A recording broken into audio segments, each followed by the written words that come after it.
theme for today's webinar that we all have are participating, and thankfully we will be at the end of the session, we will be able to address a lot of queries in terms of ecosystem, not only from the perspective of hydrogen hubs, but also how it is going to be a major factor for Ramagundam cluster. Now, Ramagundam cluster is an area that you all know is in the state of Telangana, which has its own off-taker points. It has its own benefit, has its own challenges, of course. So through this study, we are extending support to Government of Telangana through Research and Innovation Circle of Hyderabad to find the possibilities where the green hydrogen cluster in Ramagundam makes sense.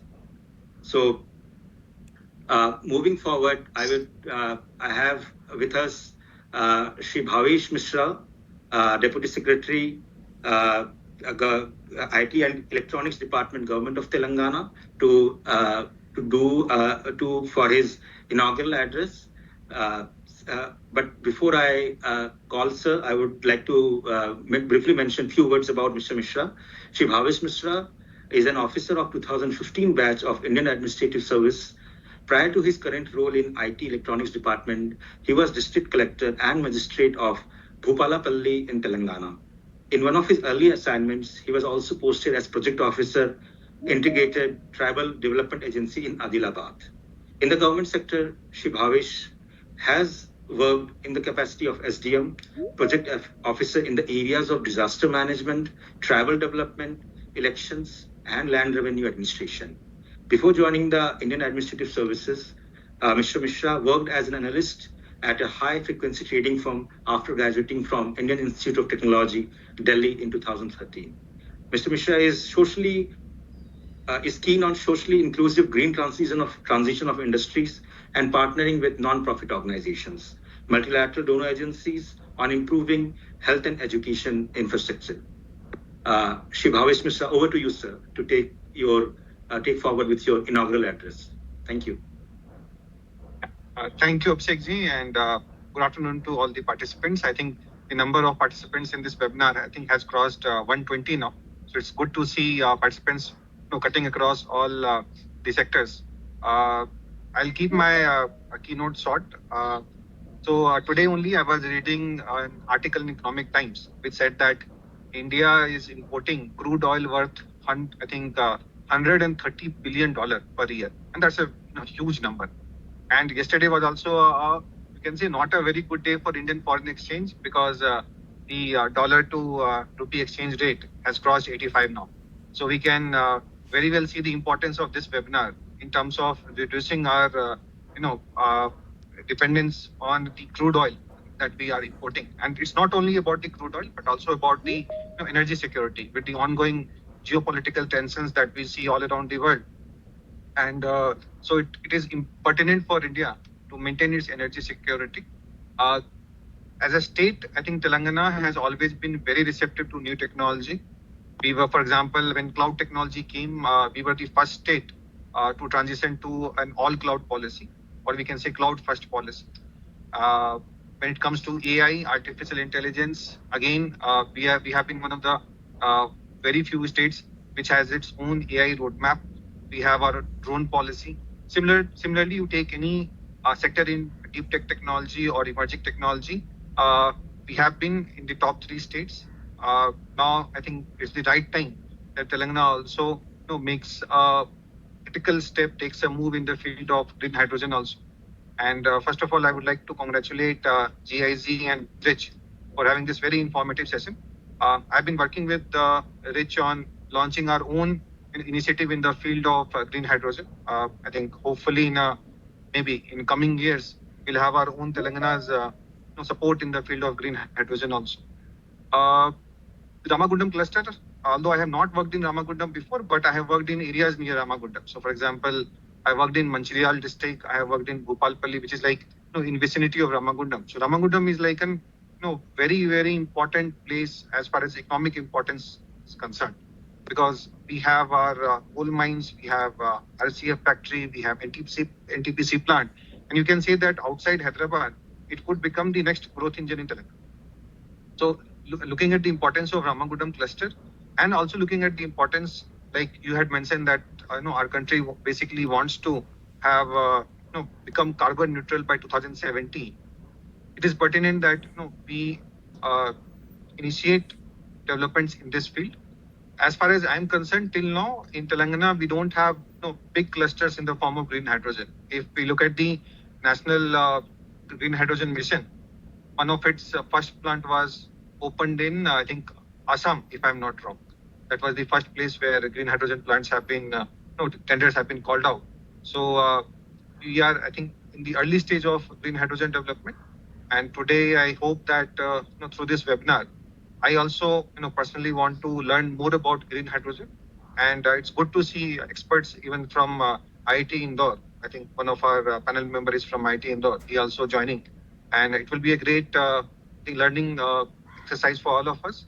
And from the government of Telangana, I think from I represent IT department, but if there is a requirement for assistance from IT industry or even the land and revenue administration, I think we'll be happy to collaborate with all the stakeholders here.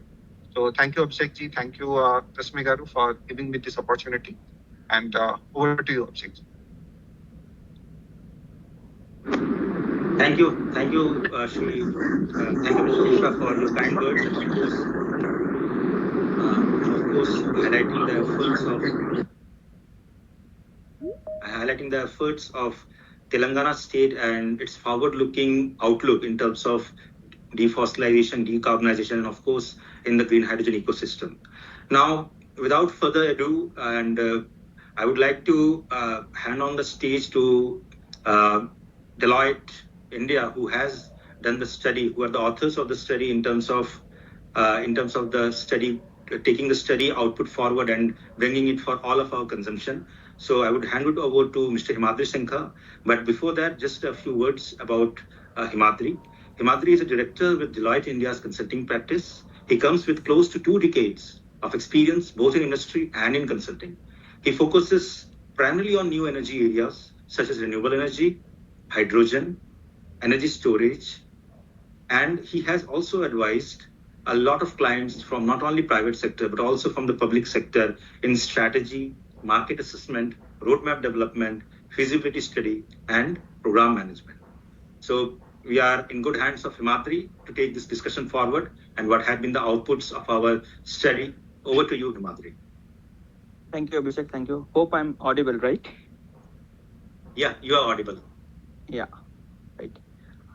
Thanks for the introduction, right? So before I start on the presentation, I would like to thank GIG as well as Research and Innovation Center of Hyderabad, RICH, and also all the stakeholders who have provided inputs at various stages of the assignment. So the assignment started early January, and it was concluded just before the International Conference of Green Hydrogen nearly in June, right? So however, the webinar was long pending.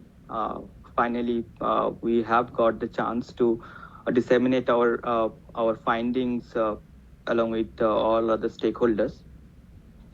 All right, so just to give you an idea about the scope of the assignment, just to make you all aware about the ambit of the work that has been done.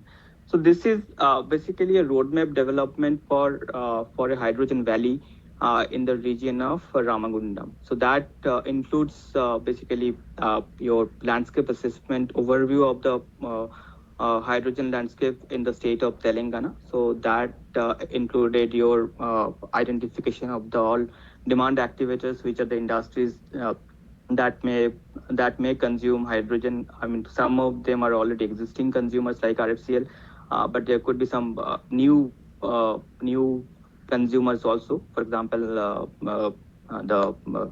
the transportation sector, the mobility sector, and also there are use cases in mining and all. So that was one of the major activity. We have also assessed the holistic policies. Those are available in Telangana, which can be leveraged during the designing of the valley. That includes your renewable energy as well as if any policies related to hydrogen. So those all also have been assessed. The second element, or the second module of the assignment was a detailed techno-economic assessment. So by techno-economic assessment, what we mean to assess that what is the technical and commercial feasibility of Hydrogen Valley in that particular region, right? So what is the potential of renewable energy? Though it's not necessary that renewable energy has to be co-located, but still that was one of the major area that was assessed. Then obviously the demand sectors, right? So unless you have an offtake, the commercial viability of the value would not be established. We have also assessed the kind of cost, kind of LCOH or levelized cost of hydrogen that could be possible in the region, because at the end of the day, we also need to check the willingness to pay of various end consumers. So that cost assessment also was part of this study. We have also evaluated the various infrastructure requirements. Some of the infrastructures are already there, and what are some of the new infrastructure that would be required, that was assessed. And most importantly, there was a roadmap associated with this, right? So when you call about Valley, it's not a one time of job, right? So normally what if how we think about Valley is that first you need to have a kind of pilot project, short-term project, assess the commercial and technical viability. Probably after the pilot, there could be a go no go, and then scale it up, right? So that in these presentations, I would focus more on the third part, the roadmap preparation, because in the last 1 or 2 years, we are all aware about the basics of hydrogen, the technicalities, the commercial viability. Those are already too much discussions have already taken place. But what I think is more important, that how to do this, right? The how part, and that includes the roadmap development. So going ahead, Abhishek has already alluded the concept of Valley. And the Hydrogen Valley and Hydrogen Hub, it's basically interchangeable. I don't see much difference on that. So what it means, or what is our understanding, is that there has to be a localized demonstration of the entire green hydrogen value chain. Renewable energy could be part of that, but most importantly, from production to storage to transport to the presence of the off-takers. Those all will be located in a defined geographical area, and importantly, it should be in a localized zone, right? So then only the concept of value or the concept of hub would work out in a better way. There could be the use case of export also, though it's not relevant for Ramagundam, but still I have shown that it could also be an use case. But overall, the entire value chain would be localized. And from that point of view, Ramagundam, what we have found that it's an ideal place, right? So just to give you a brief about the concept of the valley of Ramagundam region. So Ramagundam is basically a little different from other hubs that we are talking about, right? So we are talking about hub in Kochi, we are talking about hub in some of the other coastal region, we are talking about hub in Purimarka, right? So all these hub and export angle associated with this, right? So let's say if I have shortfall in offtake in the localized area, I'll still have an option to export. But Ramagundam is a landlocked area. It's in the state of Telangana. So therefore, this is little different from the other hubs, and the entire hydrogen that would be produced have to be consumed in the nearby area. The possibility of export is very, very limited because it's much far away from the coastal region. So these are six, seven major industries that have been considered while we have estimated the demand of hydrogen in that particular region, right? So I'll just briefly touch on various end-use segments. The largest is the fertilizer, of course, which is in the right-hand side I have shown. So RFCL is one of the largest fertilizer company in India, and it has significant amount of gray hydrogen consumptions. But because it's predominantly, it's producing urea, so the entire decarbonization is not possible. So based on the discussion with RFCL representatives, and also we have estimated a certain amount of substitutable demand of hydrogen, which can be substituted with green. The gray can be substituted with green. Then there are entities like SCCL, Singareni Colliery Limited, one of the most prominent mining company in India. So they also have confirmed to do. At least at the pilot stage, we'll have some fuel cell truck, and going forward, based on the commercial viability, that can be increased. We have Telangana State Road Transport Corporation, which is a state-owned transport corporation. So they can use fuel cell bus. Initially, during the pilot stage, it would be at a lower quantity, but as once the commercial viability is established, and also the cost of hydrogen reduces over time, that can be scaled up. Two other industries are, one is glass. So AGI Glaspac is one of the major glass manufacturer in the region, which is in the 210 kilometers from the hub. There would be a kind of pilot demonstration of hydrogen in place of natural gas in their distribution channel furnace. There is a cement company, MyHome Cement. So, but the use case is not use of hydrogen as a heating agent, but it's on the mobility applications. So they have trucks, distribution trucks, right? So those will be replaced with fuel cell trucks. There are some other industries also, like petrochemicals, pharmaceuticals, and your natural gas pipelines, CGD pipelines is there, but those are not considered for the demand estimations. They can have future demand, but for this study, these are the 5 entities from where we have estimated demand. Some of the other enablers that I would like to highlight is that RU policy of Telangana is favorable in terms of charges associated and all. The land we have confirmed is available near the SCCL facility. So what we have planned, so I will explain it later. So what we have planned is that the pilot demonstration can happen near the land in SCCL. Once we have a larger capacity requirement, other land can be considered, but sufficient land is available near the SCCL facilities. Water is also available from Godavari River, so we have reservoir nearby the location, so that can also be leveraged. So once the use cases have been identified, I will just take you through the kind of demand that we have estimated. So the entire valley development, as I said during the roadmap explanation, that has been considered in 3 phases, right? The first phase is the pilot phase, which would be the immediate for the next 2 years, 2025, 2026. Then the medium term is 2027 to 2030, and the long term is beyond 2030, right? So the maximum demand we have estimated for the long term, because that is the time probably the cost parity would be, the willingness to pay would increase from the end consumers. Now, the kind of demand we are expecting is that in the short term, at the pilot phase, it's around 2.6 tons per day kind of demand, which has been assured by the stakeholders could be possible. In the medium term, it's around 14 tons per day, and in the long term, it could increase up to 75 tons per day. 75 tons per day.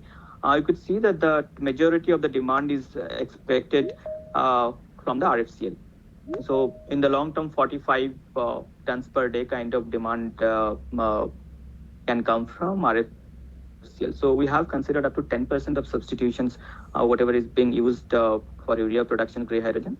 Up to 10% can be substituted, and on top of that, there is some hydrogen used for natural gas desulfurizations. So that hydrogen can also be substituted with green hydrogen. For rest of the other 3, TSRTC, MyHome Cement, and SCCL, for them the use case is fuel cell bus and trucks.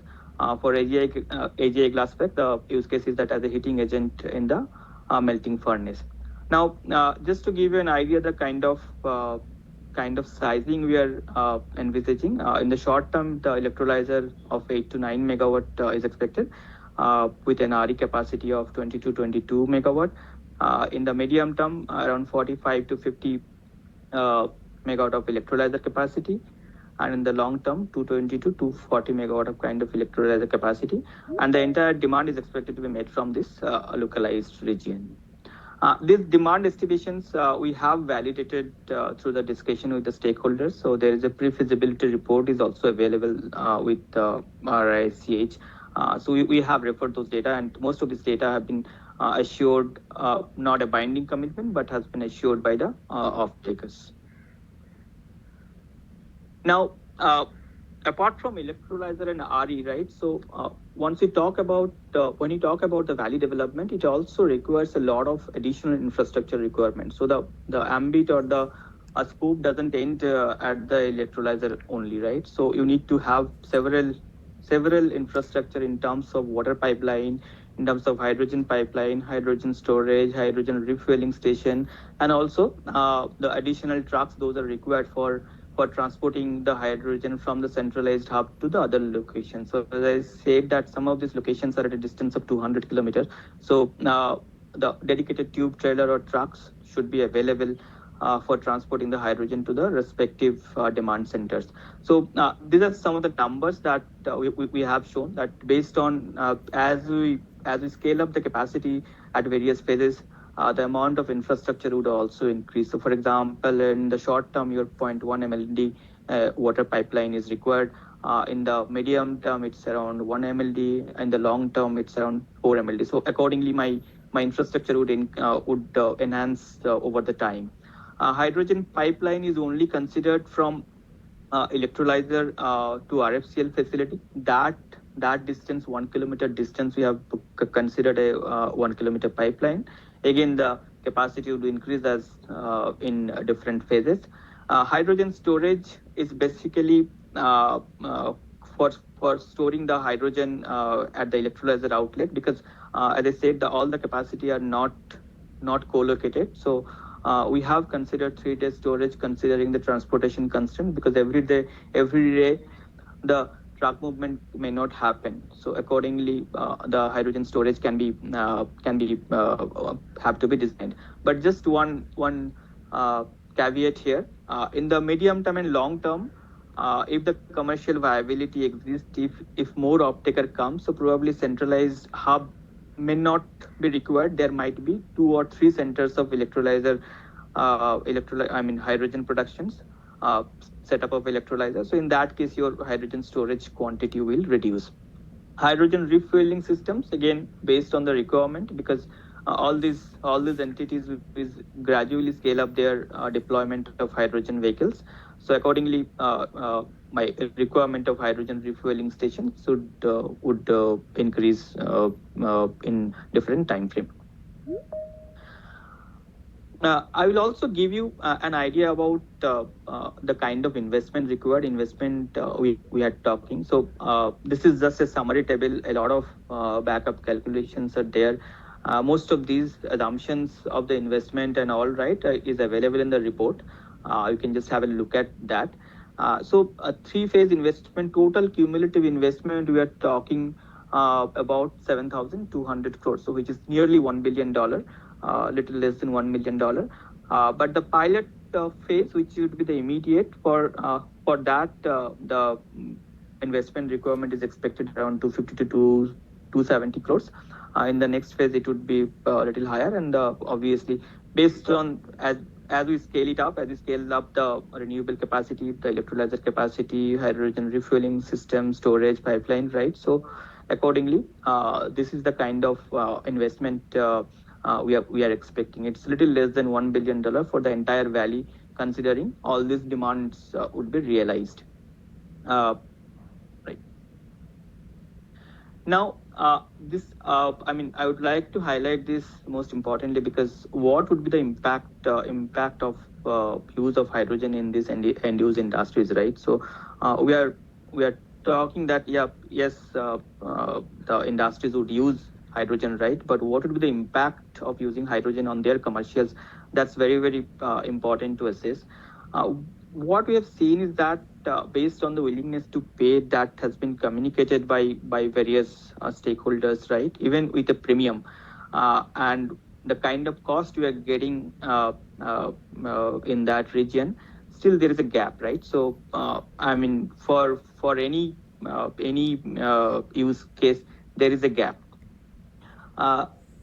what we have found in that particular region with the current cost structure for electrolyzer, we have considered alkaline electrolyzer, but not a Chinese electrolyzers. It's from the Western electrolyzers, and also the prevailing renewable cost, prevailing transmission charges, and all right. So around $4.2 is something we are getting at the outlet of electrolyzer, the levelized cost of hydrogen.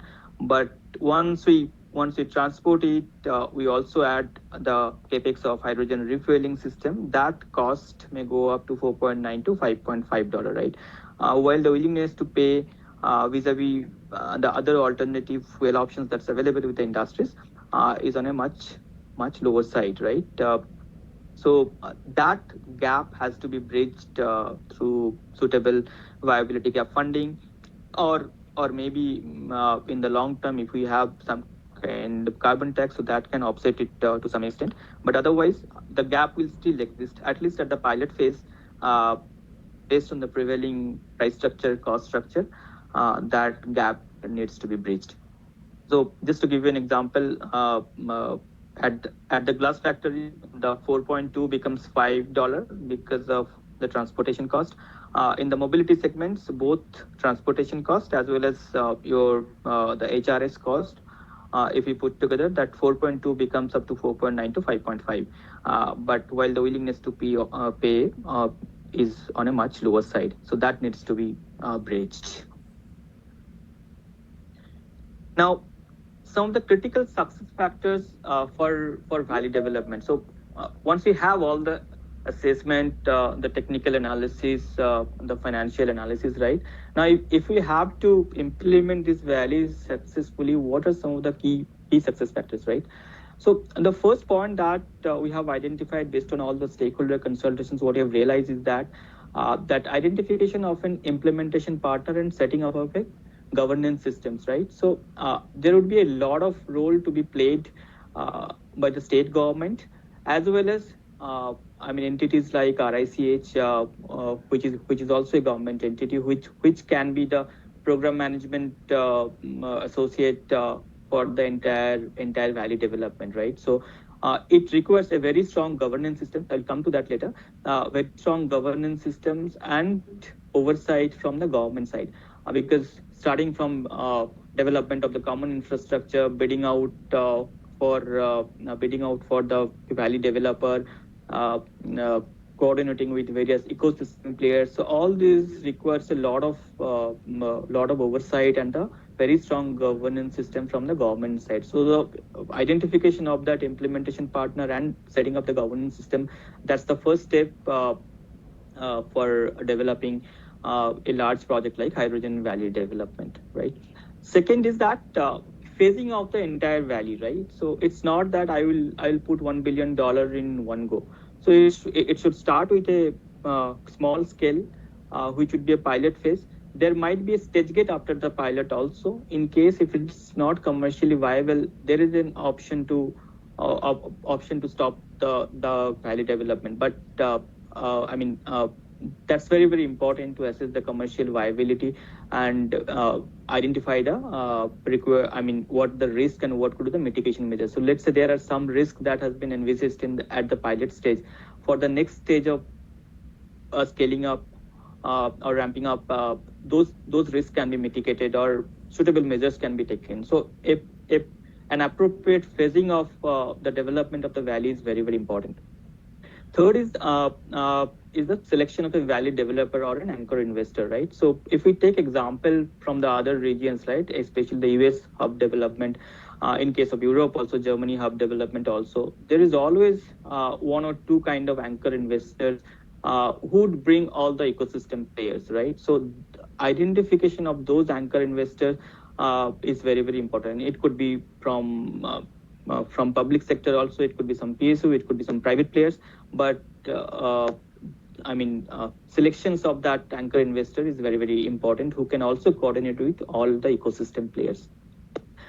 Fourth is the business model and commercial model, the most important part, that what would be the offtake, right? So the offtake agreement needs to be signed, the term sheet needs to be signed before development of that, because otherwise there is a chance that my investment will not be realized. based on the willingness to pay and the kind of LCOH that we are getting in that particular regions, what are the kind of fiscal benefits, what are the tax credits, VGF, waiver in TND charges, capital grants, right? So all this needs to be decided beforehand, before bidding out for the valley development. Fifth is again should go in parallel is that leverage the international experience of valley development. So uh, there are geographies in Europe, there are examples in US where a significant advancement has happened, though they are at a very large scale, especially US. But the business model or the best practices can be learned from there and can be leveraged here. So these are the top 5 success factors that what I've seen is required for successful development of Hydrogen Valley. Now I'll just briefly take you through one by one those 5 points. So the first, as I said, I'm starting with the roadmap, right? So uh, the the stage where we are right now is the kind of pre-pilot stage where we're preparing the DPR, conceptualizing the Hydrogen Valley. We're also identifying the stakeholders, what could be the communication protocol, what would be the governance protocol, right? So all this could be done in the pre-pilot stage, which is the current ongoing stage, which and government of Telangana is doing very successfully. Second stage is the pilot stage, as I said, that the immediate stage, right? So in this case, the immediate demand is 2.6 TPD. So probably, some of the initiatives of the pilot stage could be the signing of the optic agreements for the 2.6 TPD, which would increase the bankability of the projects. Then identification of the pilot developers. It could be some of the off-takers, it could be some outside players. That would depend on the commercial model, and also creation of the awareness and engaging more and more stakeholders and ecosystem players that would be required in the pilot stage. Now, what we have indicated here is that there could be a go no go. There may not be also, but there could be a go no go. Let's say if it is not working out, so probably the next stage of investment may not be required. Once it's a go, then the post-pilot scaling up from 2.6 TPD to 15 TPD in the interim and the long-term 75 TPD, that scale up may happen. And during the entire thing, continuous stakeholder consultations and multi-level monitoring, especially from the government side, as I said, that the governance systems I have spoken, so that would be developed, and a proper oversight and monitoring would happen during the entire process.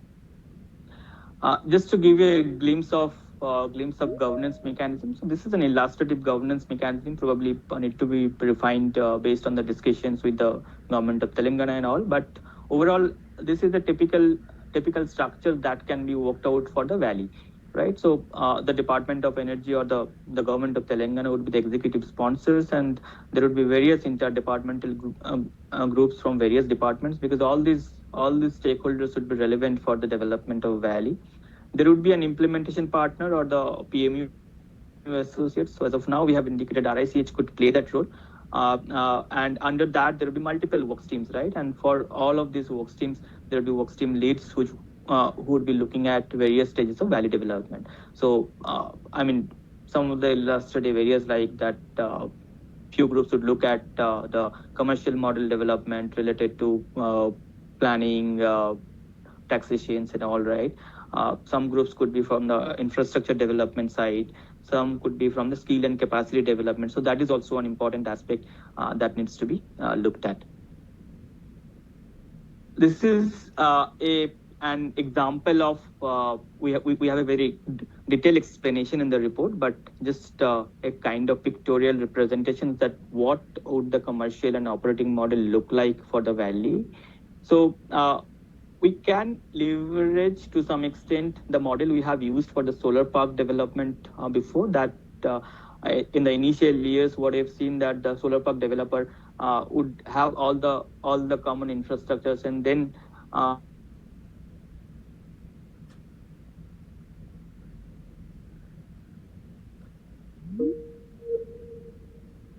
oversight of the implementation partner or RICH, which would take all the statutory clearances, develop the common infrastructure, and then bid out to some developer or anchor investor with all those infrastructure and approval available with the SPV. The SPV itself will be transferred to the anchor investors.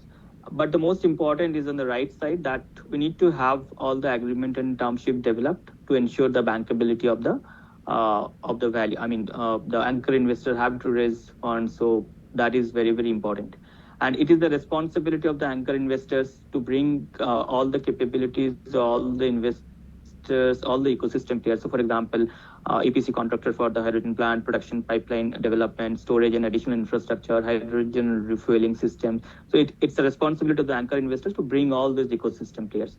So then probably, I mean, it's a kind of recommended structure. There could be some here and there and tweak on that. But overall, this could be something which can be workable. Now, I'm not getting into the numbers because that's already available in the reports. What could be some of the scope for government supports and viability gap funding, right?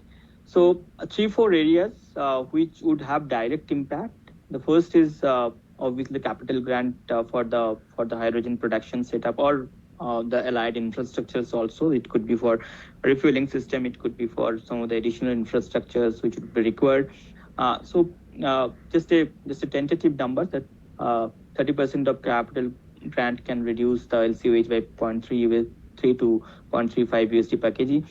Then there are options of electricity charge waiver, especially the transmission charge. In case it's connected with STU, in case it's connected with the ISTS, it's not applicable. But the STU charge is also significant. So in that case, for a 10-year waiver, the LCOH can be reduced by $0.25 to $0.3 per kg. So all these scenarios are built within the report.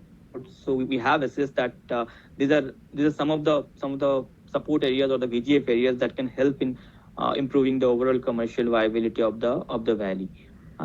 There are options for equity infusion. Hi, Madhuri, we'll have to conclude now because we are kind of right. Right. So I'm done. I've just only one slide that what is the immediate way forward. So immediate way forward could be the development of the pilot projects, which has an aggregated demand of 2.6 TPD. So this is just a detail of that what the pilot project would look like, who are the off-takers, and what are the kind of requirement of funding, what is the requirement of electrolyzer capacity, hydrogen storage, RE and all. And few of the key success factors is that which need to be done very quickly. The first is the onboarding of the implementation partner. So it could be some government entity, and signing of the offtake agreement. So whatever committed amount has come from the stakeholders, those can be those offtake commitment can be. I mean, it could be some term sheet binding offtake agreement. And obviously the required financial support from the state and central government. So total fund investment requirement of 250 to 300 crore. A certain percentage of that based on the viability could come from the central and state government. We already have the funding available with the hub program that can also be leveraged, and some fund can come from the state government. So with this, I'll conclude. If there is any questions, I can take it up at the end of the session. Yeah, thank you, Madhuri. I believe there are a few questions that have come on, and Srinivas has answered one or two of them, but we will take it during the Q&A session. Sure. You can stop sharing. Thank you. Sure. So yeah, thank you for that session. Of course, a bit of monologue, but I'm sure that the Q&A will have more inputs for people to learn from, of course. So it's my pleasure now to welcome Mr. Rahul Padbala from NTPC, who will be highlighting the efforts of one of the largest player in energy ecosystem in India. A few words about Rahul before he comes in. Rahul is Deputy General Manager in Green Hydrogen Division of NTPC Renewable Energy Limited. He is Bachelor of Technology in Mechanical Engineering and has also completed Masters in Business Administration and Energy Management. He has undergone latest development program at University of Cambridge, United Kingdom. He has more than 15 years of experience in the power sector and is one of the founding members of Hydrogen Group in NTPC and has undertaken several pioneering projects on green hydrogen. His career is marked with numerous coveted awards and recognition for his contribution to the organization. So we are really thankful that he is with us to share the NTPC's efforts in the green hydrogen hubs ecosystem. Over to you, Rahul. You can come in now. Thank you. Thank you, Abhishek, for giving us this opportunity. And I'm also very privileged to have worked with Srinivas sir and team for this Ramagundam project. I was associated for the initial few months of the project, and then subsequently my colleague was associated. So, thanks for a wonderful presentation by Himadri. And I'll just keep my presentation very brief, keeping in view the essence of what we are actually doing. And since it's a development stage, so subsequent developments will happen. Let me just share my screen. So is my screen visible to all? Yeah, Rahul, it's perfectly okay. Yeah. Let me put it on the slideshow mode. Yeah. So this presentation is about the NGEL Green Hydrogen Hub. So NGEL is a subsidiary of NTPC, and this company is recently listed. So it will only focus on green energy. That includes solar, wind, storage, and hydrogen, of course. Now, NGEL is developing a green hydrogen hub in the east coast of India, very near to Visakhapatnam. This place is called Podimadka. So in this presentation, we'll be seeing the overview and what are the action plans, what are the investment and job opportunities, and what collaborations we are doing to make this a success story. This place is a little south of Visakhapatnam, which is a prominent East Coast port and Eastern Naval Command of the country. So this Podimadka location is having 1,200 acres of land, which is in position by NTPC, and we have got this land from the AP Industrial Corporation. This land is very strategically located. Now, Abhishek very well explained what a cluster or a hub is. It is as confusing as any other term in the recent like AI and all. So hub is also very interchangeably being used nowadays. So this hub or a cluster, whatever we say, what it is, we'll be just looking around. So we call this as a green hydrogen hub because the hydrogen or the subsequent chemicals that are produced in this place can be catered to both domestic market, and we have a good domestic market in and around this hub, maybe say in a radius of 50 kilometers. And because we have two major ports in this area, so now this can cater to both Asia Pacific and European countries. And so here, primarily NTPC is concentrating only on the production of green chemicals from green hydrogen. Now, the status is we are in position of land. This land is earmarked, and there's a level boundary all around. And we have already started the clearing and leveling of the ground. Now, this hub will have the area that you see in the middle is the land in position with us, and the alternate sites that you see at the periphery or near to the shore is something that we are trying to acquire and have it in our possession. Now, the hub that you see, the center portion, is the land where we'll be producing green hydrogen and chemicals. And green hydrogen chemical further will be stored at this location that you see at the right. And then we plan to build a captive port for exporting the green chemical so generated to the export markets. And since it is very near to the shore, we also plan to have a desalination facility here.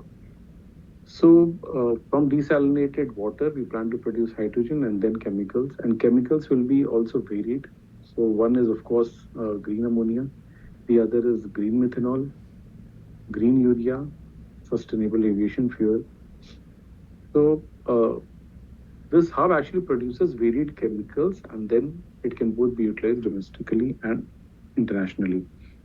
Now, just to give an idea of what constitutes this green chemical production. So we plan to actually have ammonia capacity of 1.5 million tons per annum. And 0.5 million tons per annum, we plan to use green hydrogen to produce methanol, and then 0.5 million tons per annum for sustainable aviation fuel and urea. Now, there's an option to have 300 acres of this land for manufacturing of various equipments, not NTPC, to several manufacturers. But that's an option as of now. And ultimately, this hub would require an investment of 85,000 crore only for production of green chemicals.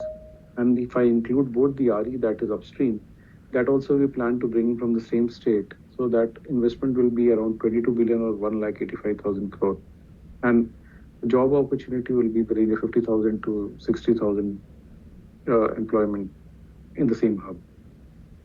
So now this is a very sizable hub, not thought of in India to something to bring of such a scale and such a capacity here. And to see its perspective, it requires 7 gigawatt of renewable round-the-clock capacity. That in turn would require around 20 gigawatts of renewable capacity to be added. So how are we doing it and how are we planning it? So if you see, we divide this into many phases. So ultimate aim is to exploit the complete capacity by 2032. Now, with the first phase, we plan to develop the common infrastructure that includes roads, offices, and water treatment facilities, water storage facilities, and then subsequently we start different phases. We also plan to start our renewable R&D projects there because these projects are a little bit dependent on the market. Now we have our own R&D plant. So we plan to set up a sustainable aviation and green urea plant being started immediately, so that the development takes place and ecosystem starts getting created. And ultimately for commercial projects, we are planning to have ammonia, methanol in parallel, and also have, the last phase we want to have sustainable aviation and green urea in a large scale. So I'll just show a brief phase-wise implementation plan. So in phase 1, you see for domestic supply. Incidentally, near to this place, you have Visakhapatnam, Kakinada, and even Chennai, where you have ammonia demand from various fertilizer companies, and that also forms part of the local SECI tender that is currently under preparation and progress. So we plan to have sizable capacity, say up to a maximum of 450 tons per day of green ammonia, specifically dedicated to these locations, which are very near to this place. So that will be phase 1. And then we are also, we have roped in various foreign developers like FFI and Toyo, and we are undertaking feasibility study to directly produce ammonia and methanol and export to different countries. So that will form phase 2 and phase 3. And then in phase 4, we'll be actually producing SAF and green urea, which are little nascent as of date. But since we are also doing a pilot ex ante, so that will give us a good leverage to actually exploit those opportunities in large scale. As I talked about, so renewable power for this, the main play is renewable here. So that will be coming from different regions in the same state. So for that, we have actually made a joint venture with New and Renewable Energy Development Corporation of Andhra Pradesh. So this JV will actually produce, put up a capacity of 25 gigawatt. And this JV will then be supplying power to this green hydrogen hub, where NTPC will be present on its own as well as with different developers like Toyo, FFI, and few others that we are in talk. So ultimate plan is, because once you go in a developer mode, you get assurance of offtake and the initial risk is also shared. So we want completion to be in 5 to 7 years. So we want to exploit a complete opportunity. We're trying to do as much as NTPC can, and then also do it along with other developers. So this is the hub that you can see. This is a miniature model of the hub. So if I'll just try to show you what facilities would definitely be coming. So this is the entrance to the hub. So here you have the administrative building and the common infrastructure. It also includes an area earmarked for manufacturing facilities, and hydrogen will be produced centrally. So central hydrogen production then can then be given to various chemical plants. So here you can see ammonia, methanol, and here is the SAF plant in the last phase. And the chemicals so produced will be stored in the containers here near to the shore. This also we are planning to have on shareable basis. So an agency either develops it, or if NGL develops it, this facility will be shared by different developers having NTPC also on board. And then it will be exported from the liquid jetty that we plan to put in here, and it will be exported to different markets in the world. So this is the broad plan, and uncertainties are there, but we are very well committed, and we are starting with our own projects immediately. So thank you all for your patient listening. This was all from my side. Thank you.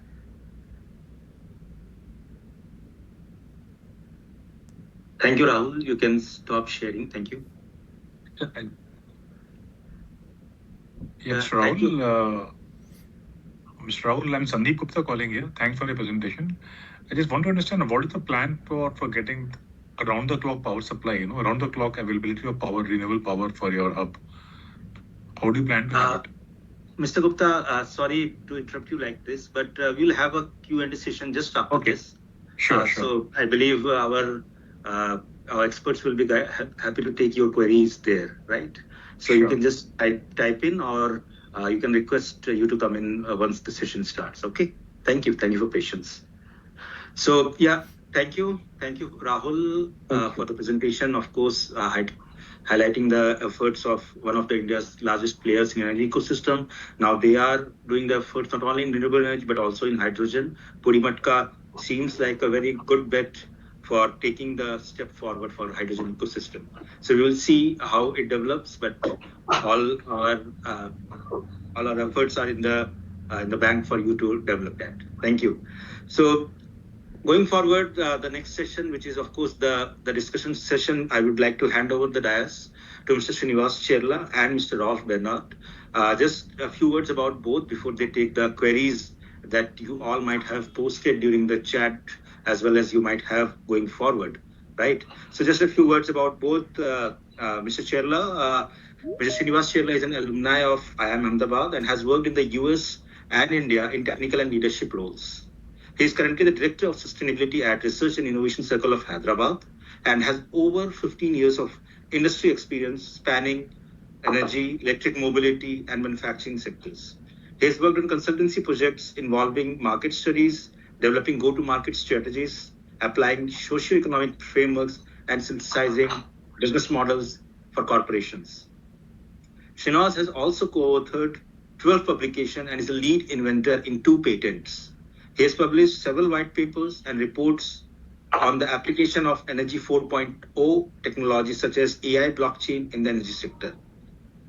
He has worked on developing go-to-market strategies for multiple e-mobility players and has been instrumental in conceptualizing the green hydrogen ecosystem in Telangana and driving other clean energy transition initiatives aligned to national government missions. A couple of words about Mr. Bernard as well. Mr. Rolf Bernard, Senior Advisor, GS2 India, led hydrogen diplomacy projects in Russia and Ukraine that focused on geopolitics, the economics, trade, and transport of hydrogen. He has worked considerably in India, supervising many studies and tools of green hydrogen, supervising the development of roadmap for green hydrogen valleys in Kerala and, of course, Ramagundam. Rolf was previously 15 years with the World Bank as practice manager for the joint IFC-IBRD Global Practice Finance, Competitiveness and Innovation in both South Asia and Europe and Central Asia. He is now an independent advisor, of course, associated with GS2 India, and is also the board of Energy Efficiency Fund in Ukraine. Rolf holds a master's degree in industrial economics from Darmstadt University, Germany, and conducted postgraduate studies at the German Development Institute. Over to you, gentlemen. Thank you. Srinivas, Yeah. A very good afternoon to everyone. Thanks, Abhishek, for a very detailed introduction. We embarked on this Green Hydrogen Valley initiative here at Rich and Telangana early in 2020, 2023. We got a lot of support from the existing ecosystem players, interest from the industries, interest from academic and research institutions in not only conceptualizing the Green Hydrogen Valley, but also coming out with avenues on how we can further reduce the cost from where it is going to be today, say $4.2 per kg, and how do we go further, by and reduce it by 30%. So that was also something that we had outlined as a cost reduction strategy going forward, which is definitely not covered in this DPR, but that's something that we had brainstormed and discussed as well. Now, certainly we were among the top 7 Green Hydrogen Valley innovation clusters, which were shortlisted by DST for funding, but unfortunately we fell short by a few points, and but that doesn't mean it's the end of the road for us. We have had very positive conversations with MNRE. They have encouraged that we consider working more closely with GISRT and other agencies to improve the bankability of the project, primarily also focused on transport and logistics, which could be a very use case for this particular cluster, kind of different from other clusters. Since we have large movement of heavy vehicles in the mining sector, in the cement sector, in that region, and also from passenger mobility sector, which comes out to be slightly unique for this cluster. Of course, we have large, the other thing that we also discussed beyond the DPR is looking at retail offtake of green hydrogen. So we do have a bulk offtake in some of these major use cases like RFCL, but we also have a retail demand for green hydrogen in the region, and we don't have hydrogen facilities, production facilities close by in the Telangana region. So this could be an opportunity for us to look at production and retail offtake of hydrogen in and around the Telangana region as well. So these are further being evaluated. There are some questions on what could be further looked at. Can we look at methanol? Can we look at other use cases? Yes, there is interest in the cement cluster specifically to pursue integrated decarbonization. That is, they do have a lot of CO2 production from their kilns, high purity CO2 carbon production from their kilns, which can be used along with green hydrogen for methanol or further even for urea production. So that's also something that the cement sector is looking at very carefully. There is hydrogen and oxygen is produced. The oxygen can be used for higher oxygen rich burning in the kilns, and the hydrogen can be further used for other chemical production. So there are a few other discussions which are happening, and I'll be very glad to introduce anyone who is interested in taking the conversations forward with the respective entities as well. We possibly may have a few participants from Sagar Cements, MyHome Cements on the call here itself, and if they would like to pitch in, very welcome to talk about your thoughts in that direction as well. Thank you. Over to you, Rolf. So, waiting for a camera. Something went wrong with my camera. Hopefully, it's working now. And strange, it's hopefully working. I'm not sure what's happening.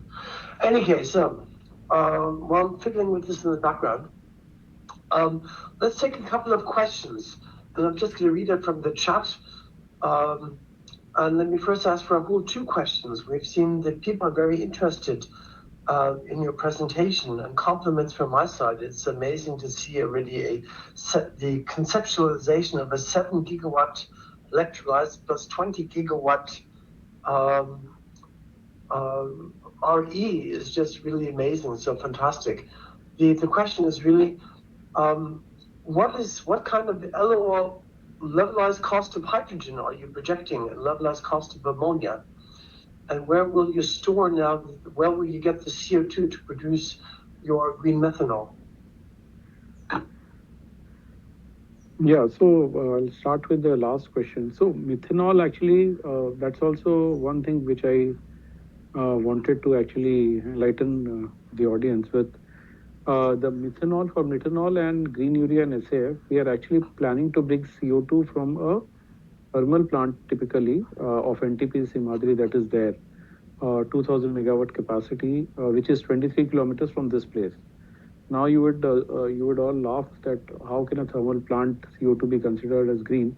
So for that, what we are doing is we are actually burning biomass in various plants. So what we plan to do is we plan to offset that CO2. So the captured CO2 will be accounted in that. So it will be sort of CO2 generated from the biomass that we burn along with the pulverized coal. So that CO2 will be consuming for production of methanol and SAF. So in international market, that is an acceptance for considering it to be an e-methanol or ESAF. Okay, cool. I agree with you. That's internationally acceptable to capture the CO2. It's not completely avoided, but at least you use the CO2 double. Well, still, how are you going to capture this? Doesn't this add on to the cost? Because CO2 capturing is, let's say, doesn't come like a free lunch. Yeah. So actually, we have done a pilot plant on CO2 capturing. So it is first of its kind in India and also one of the first in the world. So where we are actually capturing 20 tons per day of CO2, production of green methanol in the Madhya Pradesh region of the country. So that plant is also commissioned, and we are fine tuning it. So here also it will be methanol technology only. So there are 2-3 licenses for this. So with that, actually we capture CO2 and through methylamine we absorb and then release it, and then it subsequently will be compressed and transported in the pipeline. So we also have to lay a pipeline from that plant to this location, and that too CO2 at some pressure, at nearly 30 bar of pressure, so that it can subsequently be reutilized here. So we have technology for that, and we have implemented one pilot on that. Cool. So, I mean, just kudos to you. So, I mean, you're probably greatly ahead of most of the other people. I'm very happy to see that you're working also on methanol and SAF. There was still a question on the levelized cost of hydrogen. Yeah. Are you willing to disclose a number or? No. So the thing is whether I want to disclose something, that is secondary. Whether I know or not that is primary. So I accept my ignorance to this number. But in a view, $5 is an easy figure that I can easily quote. And if there are many levers that can be actually, because Andhra Pradesh also has brought in a hydrogen policy where integrated clean energy policy where they're giving 25% of capex subsidy. That is one lever. Few states are also giving like Maharashtra and Odisha. So that brings down your cost of hydrogen. And then if you're using this facility and earmarking this zone as a special economic zone, and so you will be saving in your GST, that is in the range of 80%. So that brings down your capex. And if you sell the chemicals produced to foreign markets and you source a term loan in foreign currency and also accept payments for the chemicals in foreign currency, so you will be saving the hedging cost, and that will again reduce your cost of hydrogen and chemicals. So there are many levers, and many developers, including us, are trying to actually take advantage of. So that number can be anything based on how optimally or practically you design the system. But there exist levers, and I think lower cost figures are very, very possible. Yeah.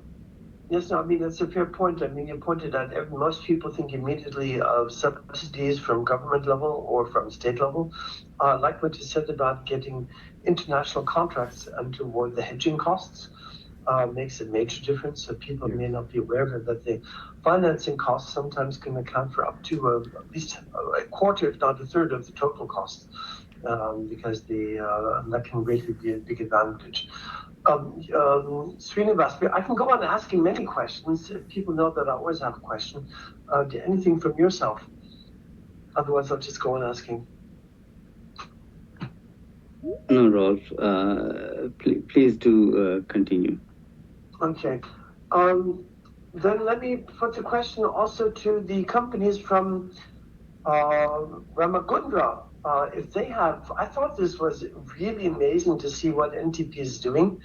So I do think it's great to see our hub concept actually covers a lot of what NPC does. So we've tried with the Valley to put everything into one place. Is there anything that you learned or that you would like to ask Rahul and NTPC? What could be of a good learning for Ramagundam? And I'm asking that, putting that question as well to Srinivas. So I'm putting you on the spot.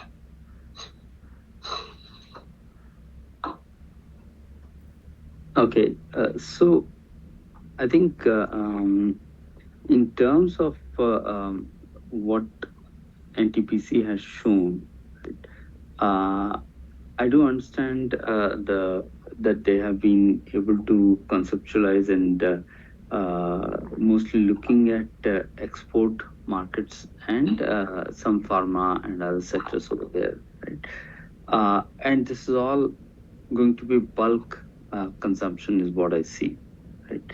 Are you also looking at something like a retail consumption like we are considering at the Ramagundam region?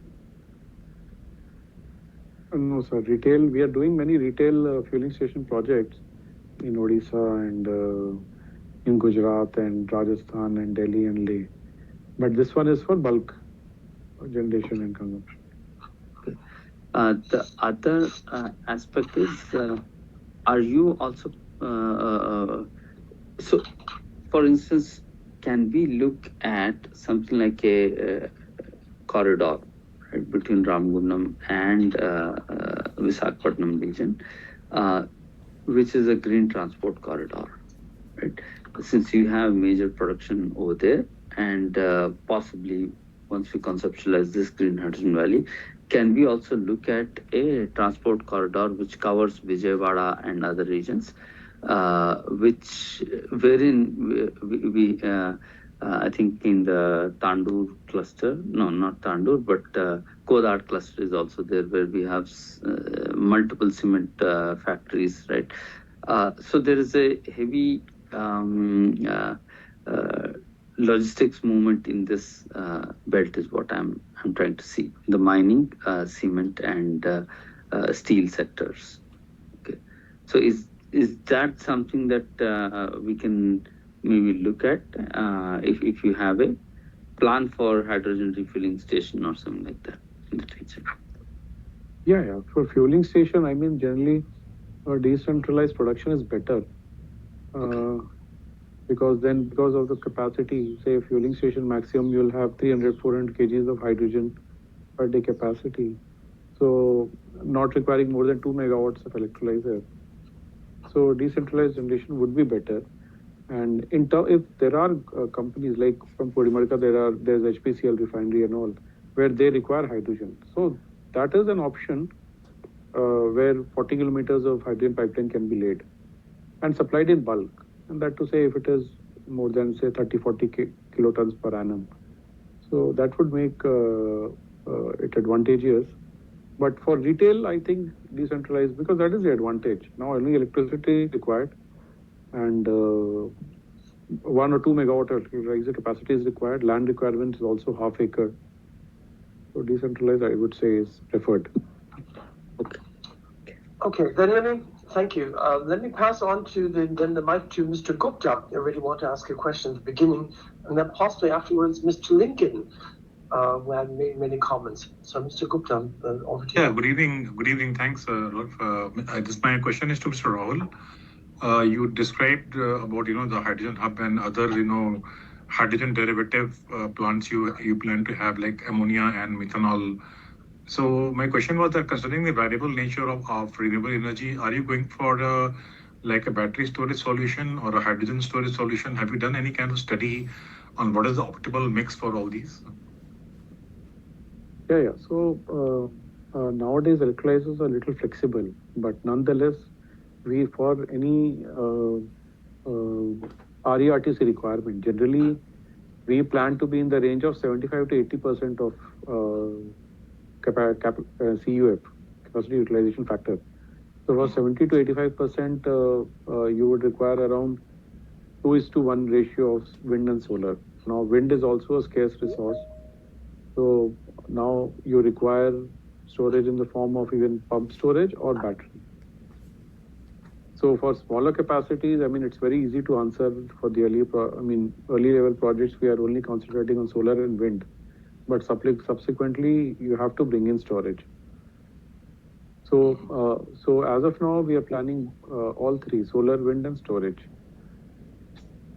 Hydrogen storage as well. Just one point. No.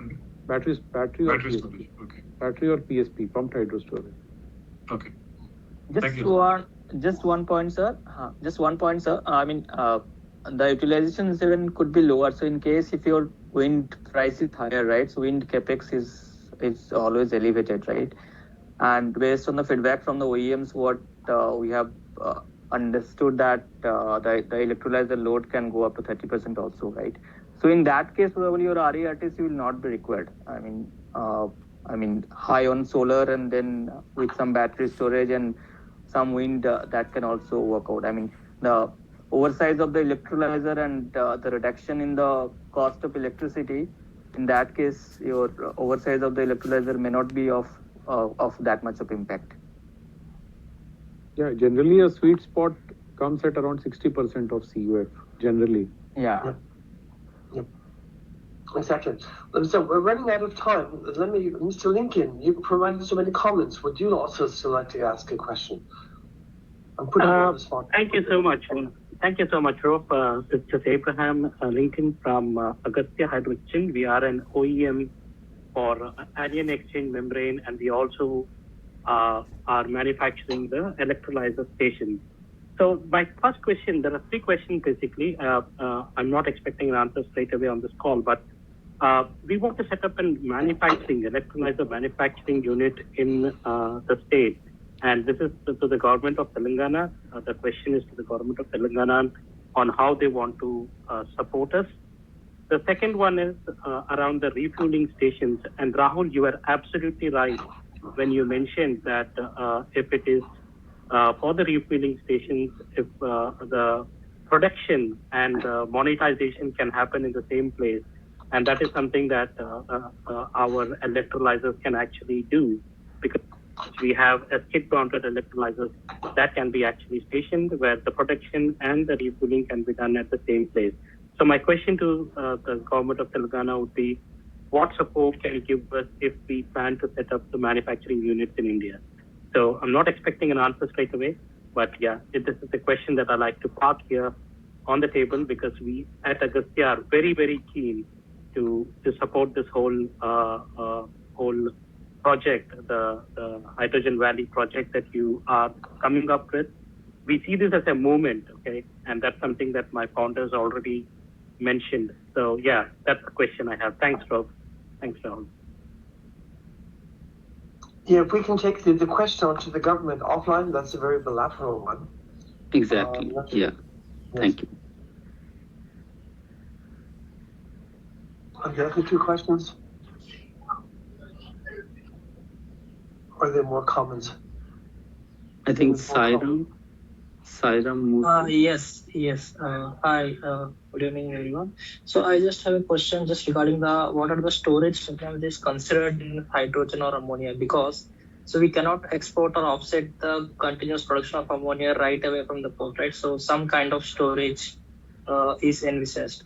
So since hydrogen or ammonia is hazardous in nature, so what is it considered, whether it is stored in cryogenic form or a pipeline method? Or in case if anything happens, it would be like a major disaster, which was happened in Beirut, in Lebanon. So how the storage mechanisms of hydrogen and ammonia are considered? This question is for everyone who can answer. Let me take this one to make it easier, because what happened in Lebanon was not just ammonia. This was ammonia. I think a very processed chemical, ammonia Ammonium nitrate. Nitrate, exactly. Yeah. And so I don't think so. But we're looking just green ammonia, so that doesn't have the same explosive, definitely not the same explosive qualities as ammonium nitrate does. So please don't confuse the two; they're very different. Ammonia has its own difficulties. Ammonia is gaseous, so it can be poisonous if released into air. But there's been lots of ammonia is being dealt with for years and decades now by the fertilizer industry. Anyway, good. So I need to close. Beg your pardon. Sorry. We need to close. We're already more than quarter of an hour of overtime. So thank you. Let me close the comment section and pass on to Kumar then to close the session. Yeah, I'm so sorry that we cannot take any more questions, right? But I would invite you to send your queries to hydrogen@energyforum.in so that we can respond to that. But thank you for joining in. And just before we close, we are completely out of time, so I will take a couple of points to highlight a kind of a thing that is very important for the Ramagundam cluster as well, which identifies that the 3 stages of development or roadmap implementation is very much required. That is a pre-pilot, pilot, and then post-pilot scaling up of this thing, especially for a cluster like Ramagundam, which is an inland cluster and has scope of development at a limited scale. It's very important to have the stakeholders' involvement in a high level of stakeholder involvement in terms of bringing down the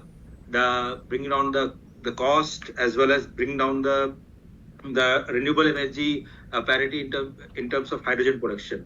So there some challenges are there, but of course it can only be resorted when there is the facilitative activities that can be done through the government's interventions, for which RFCL has already been pushing the efforts from the Telangana government, and we hope to see something developing on that particular front soon, as clearly highlighted by Srinivas as well.